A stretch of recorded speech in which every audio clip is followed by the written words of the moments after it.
well, we got the chain from Forester. Man, does she look beautiful. She looks really good with this on it, but I hope will look better with this on it. So I'm going to go ahead and get you set up. I ordered this a couple days ago from a Forester shop up in Pennsylvania.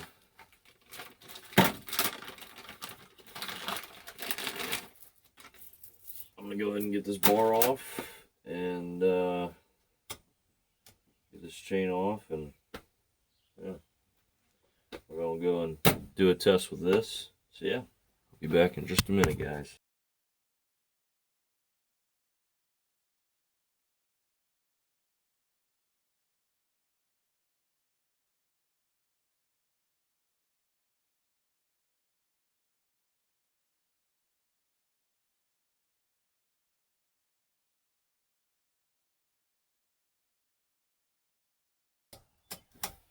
There we go. She's on.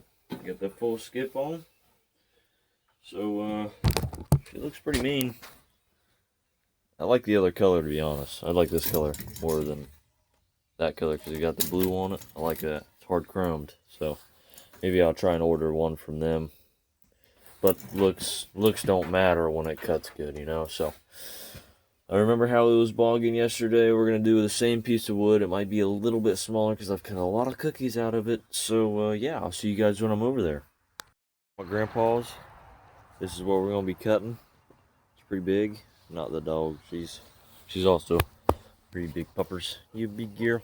Here you are. Get out of here. Get. Dumb. So, yeah, I mean, they're pretty much the same size. I've cut a lot of cookies out of this. This is a beech tree from my neighbors. This is actually a branch. It was a big fucking tree, and maybe I'm gonna ask the Amish whether or not I could cut the rest of that tree up, because I mean, it's bigger than that. I mean, it's like 3 of these combined. I think it's like 60 inches wide. It's huge. But yeah, I'm gonna choke it. I'm gonna prime it up like my steel.